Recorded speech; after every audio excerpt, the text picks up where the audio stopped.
चलिए जी हाँ विद्यार्थीगण, आज हम लोग देखने वाले हैं नहीं कक्षा 11वीं आईसी वाले वैसे सभी विद्यार्थियों का यानी मैथ सब्जेक्ट एनसीईआरटी बुक यानी उसका सिलेबस, खासकर हम लोग झारखंड बोर्ड का सिलेबस देखने वाले हैं। चलिए जी हाँ विद्यार्थीगण, हम लोग आ चुके हैं यानी ऑनलाइन क्लास में।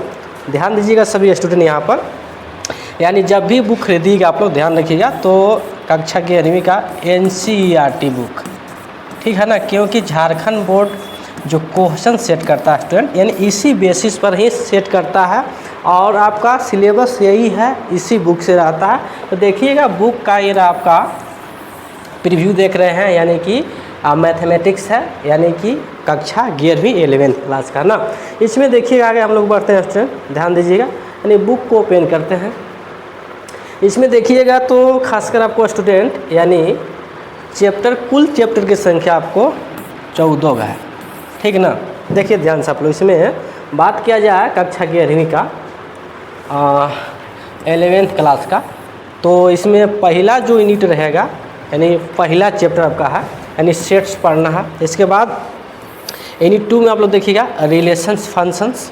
इसके बाद यूनिट 3 में देखिए आप लोग ट्रिगोनोमेट्रिक फंक्शन, जिसको हिंदी में बोलते हैं त्रिकोणमितीय फलन।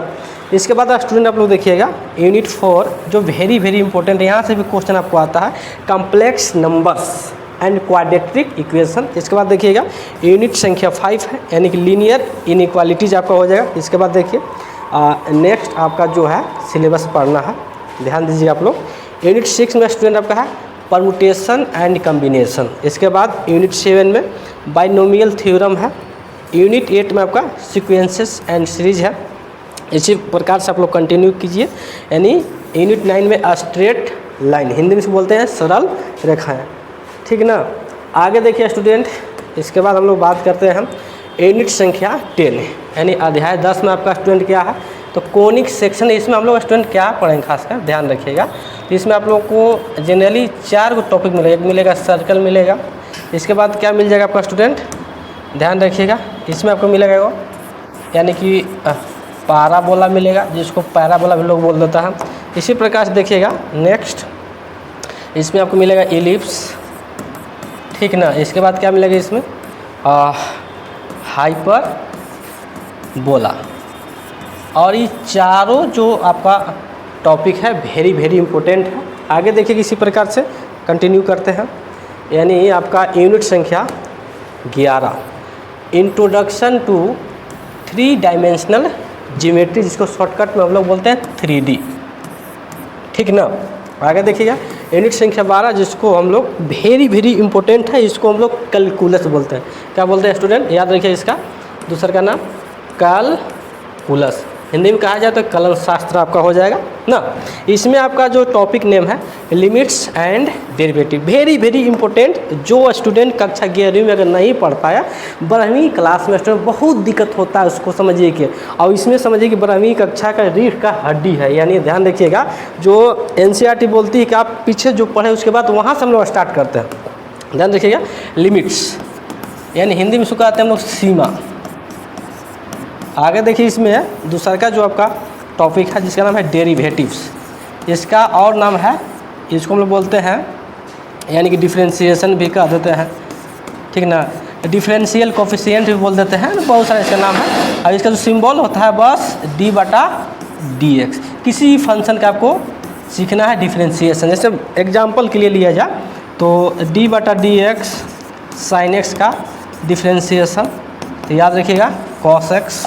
इसी प्रकार से d/dx cos x का बात किया जाए तो माइनस sin x, ठीक ना। आगे देखिए नेक्स्ट यूनिट आपका स्टूडेंट यूनिट 13 जिसको बोलते हैं स्टैटिस्टिक्स, यानी हिंदी में कहा जाए तो सांख्यिकी। इसमें आप लोग पढ़िए क्या चीज़, मीन, मीडियन, ठीक ना। इसके अलावा इसमें एवरेज यानी जिसको हिंदी में कहते हैं औसत, क्या बोलते हैं हम लोग है स्टूडेंट, औसत। एंड इसके बाद नेक्स्ट जो आपका लास्ट यूनिट है या लास्ट चैप्टर जिसका नाम है यानी कि प्रोबेबिलिटी, जिसको हिंदी में कहते हैं प्रायिकता। वेरी इंपॉर्टेंट और वेरी सिंपल आपका यानी चैप्टर है, इसको कोई भी स्टूडेंट समझ लेगा, इसमें कोई परेशानी नहीं।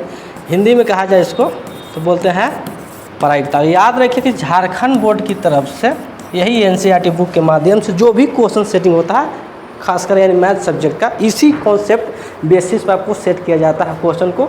और क्वेश्चन जो रहता है स्टूडेंट यानी ऑब्जेक्टिव, यानी 4 ऑप्शन दिया रहेगा। अभी तक यही पैटर्न चल रहा है, आगे अब क्या होगा तो कोई नहीं जान रहा है, लेकिन अभी आपको इसी पैटर्न पर तैयारी करना है। हाँ, जैसे ही अगर सिलेबस का जो एग्ज़ाम पैटर्न चेंज होता है तो आपको इस चैनल के माध्यम से आपको बताया जाएगा।